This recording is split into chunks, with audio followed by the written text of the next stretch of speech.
YouTubers. This is Nurse Jay at Nursing the Truth, and I hope everyone's having a great day today. Me and Thoth here are just chilling out and want to bring you a great message today. I have my incense burning in the background, have my coffee, and we're ready to go. Okay, so we're going to talk about spirituality this morning for a few minutes. And we're going to talk about exactly where our theology comes from in the Bible and where the roots lie and how it transformed.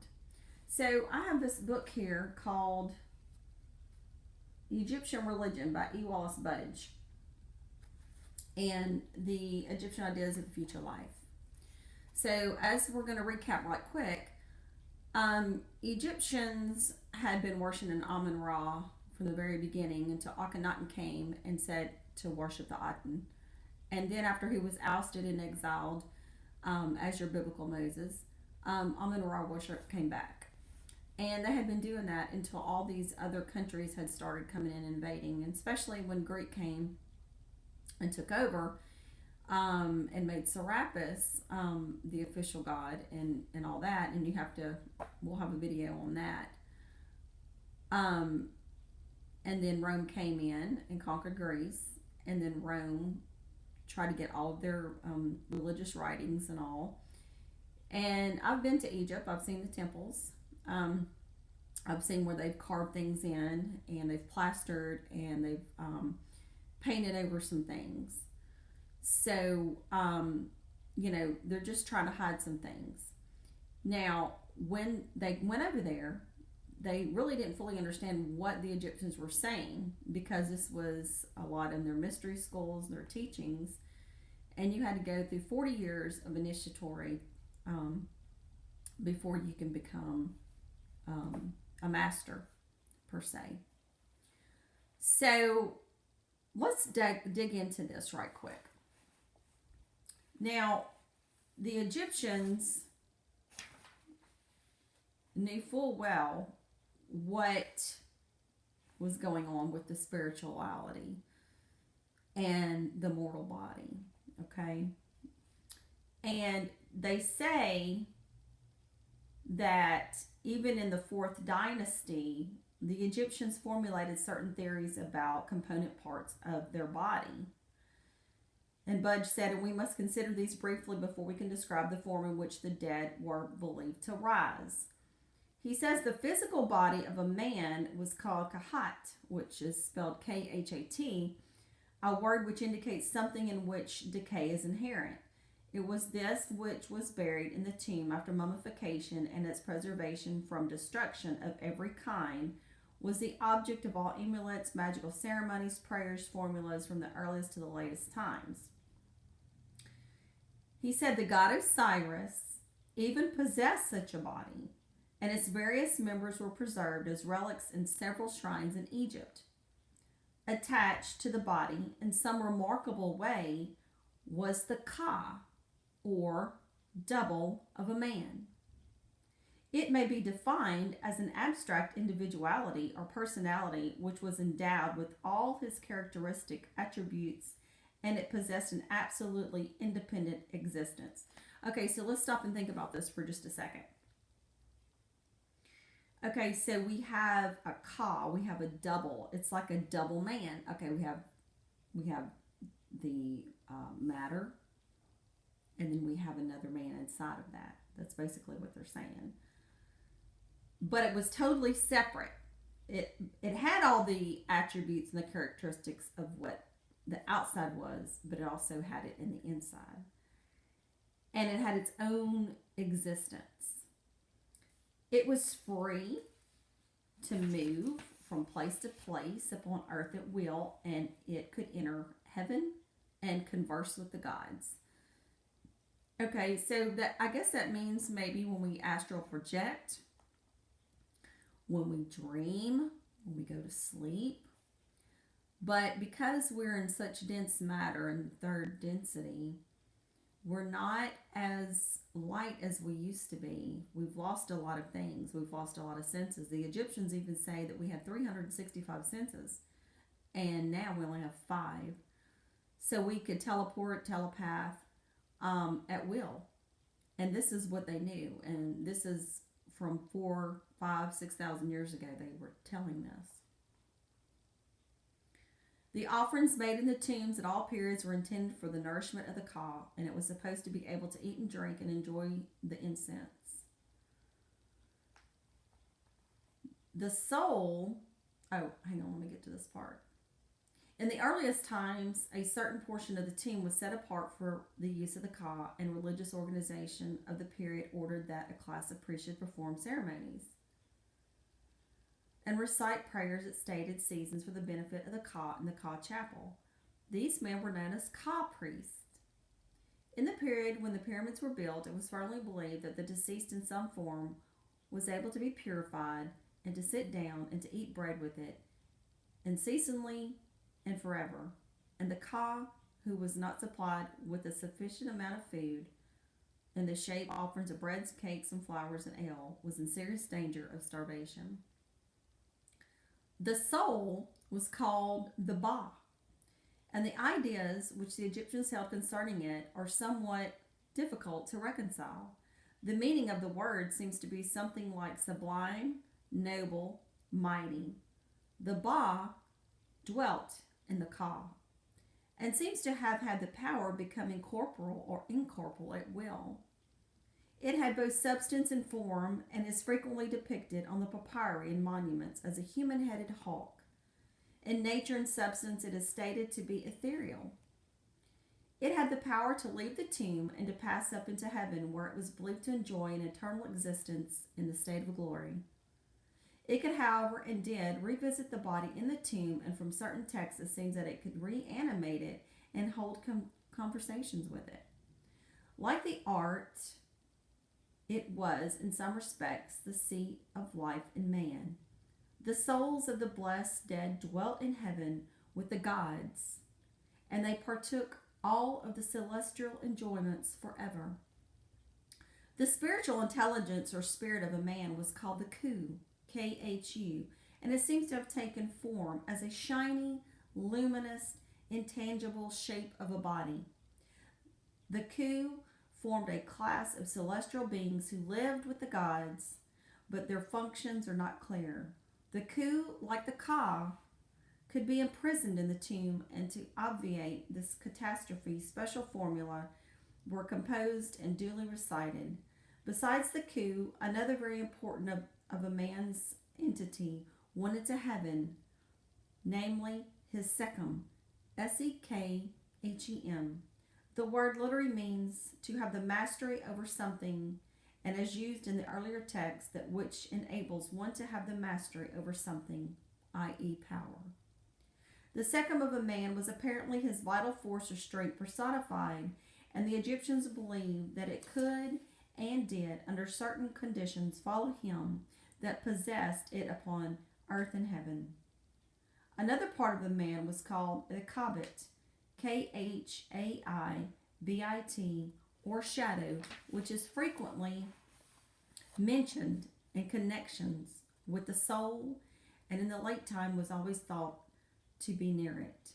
Finally, we may mention the Ren, R-E-N, or the name of man, as one of his most important parts. The Egyptians, in common with all Eastern nations, attached the greatest importance to the preservation of the name. And any person who effected the blotting out of a man's name was thought to have destroyed him also. Like the Ka, it was a certain portion of a man's most special identity, and it is easy to see why so much importance grew to be attached to it. A nameless being could not be introduced to the gods, and as no created thing exists without a name, the man who had no name was in a worse position before the divine powers than the feeblest innate object. To perpetuate the name of a father was a good son's duty, and to keep the tombs of the dead in good repair so that all might read the names of those who were buried in them was a most meritorious act. On the other hand, if the deceased knew the names of the divine beings, whose friends or foes or could pronounce them, he at once obtained the power over them, and was able to make them perform at his will. We have seen that the entity of a man consisted of a body, double, soul, heart, spiritual intelligence or spirit, power, shadow, and a name. These 8 parts may be reduced to 3 by leaving out of consideration the double, heart, power, shadow, and name as representing beliefs which were produced by the Egyptians as he was slowly ascending the scale of civilization. And as being the peculiar product of his race, we may then say that a man consisted of a body, soul, and spirit. But did all 3 rise and live in the world beyond the grave? The Egyptian text answered this question definitely.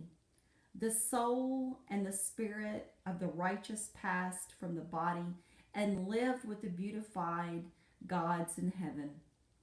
But the physical body did not rise again, and it was believed never to leave the tomb. There were ignorant people in Egypt who no doubt believed in the resurrection of the corporal body, and who imagined that the new life would be, after all, something very much like a continuation of that which they were living in this world. But the Egyptians who followed the teaching of the sacred writings knew that such beliefs were not consistent with the views of their priests and of educated people in general. Already in the 5th dynasty, around 3400 BCE, it is stated definitely, the soul to heaven, the body to earth, and 3,000 years later, the Egyptian writer declared the same thing, but in different words when he wrote, Heaven hath thy soul, and earth hath thy body. The Egyptian hoped, among other things, that he would sail over the sky in the boat of Ra, but he knew well that he could not do this in his mortal body. He believed firmly that he would live for millions of years, but with the experience of the human race before him, he knew that this also was impossible if the body in which he was to live was that which he had lived upon earth.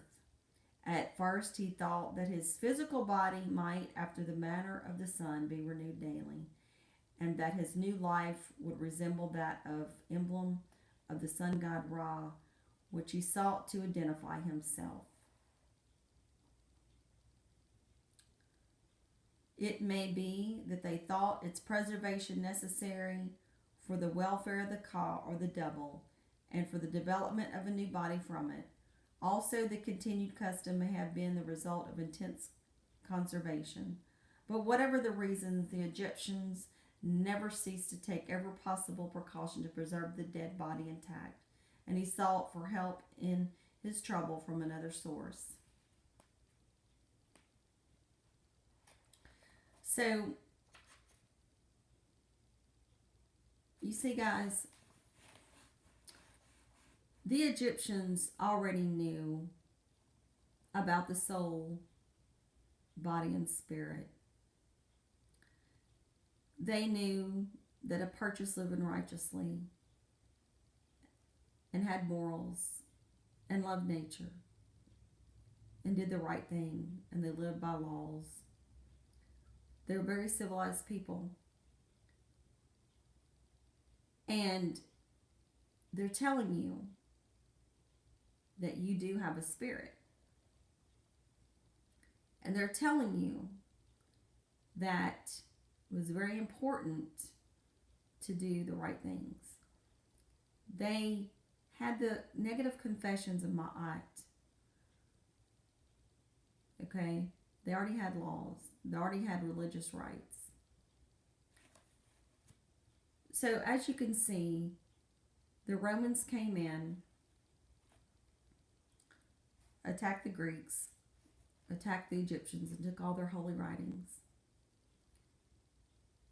And then, as I just read, they were stating that people believed that the actual body was going to get up and rise. Now, do you understand where this Jesus thing comes from? where Jesus had to walk up out of the tomb. When they went over there to look at the writings, they did not understand. They actually saw a representation of Osiris, I'm presuming, resurrecting. And they were thinking that was the physical body, but it was not. It was the spirit.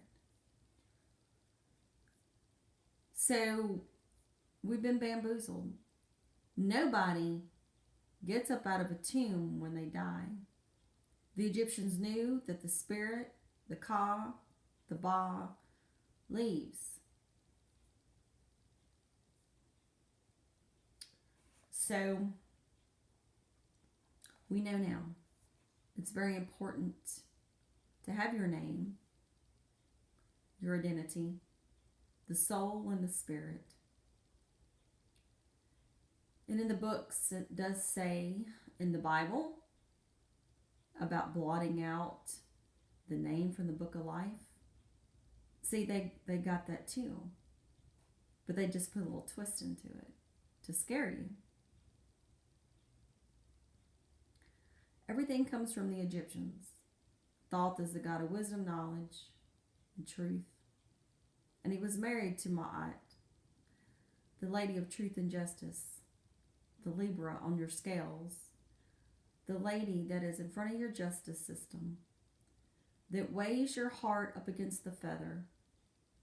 And Anubis is the god of the gates and the keeper of the gates to God. All these are physical manifestations of what your soul goes through and will be at a judgment at one time. Now, will there be a man with a beard with a book? Doubtful. Just representations. That if your soul is not light enough and you're not righteous enough in your heart, that you will come back in reincarnation. The Christian fathers took out the name of reincarnation in the days of Justinius. So there again, we've been bamboozled. And I wanted to show you guys where we get our spirituality from. We get it from ancient Egyptians. We get it from the continent of Africa. So there again, read your Egyptian ancient texts. Get wisdom and knowledge from the god Thoth. Meditate. Go vegan. Drink non-fluoridated water. Light your incense. Do libations. Get connected with nature. Rid yourself from the TV, of all things that are not good for you. Absorb yourself in what is truth. And as the saying says, knock and the door shall be open. Ask and you shall receive. Receive what? Receive knowledge. Gnosis, as the Gnostics say. So I guess we're all heretics today because we are Gnostics. We are from the mystery schools of ancient Egypt. We are all Ka priests. So until then, me and Thoth always say, when you search for the truth and you find the truth, let the truth set you free. Hotep, Ashe, and we shall see you later with another great episode.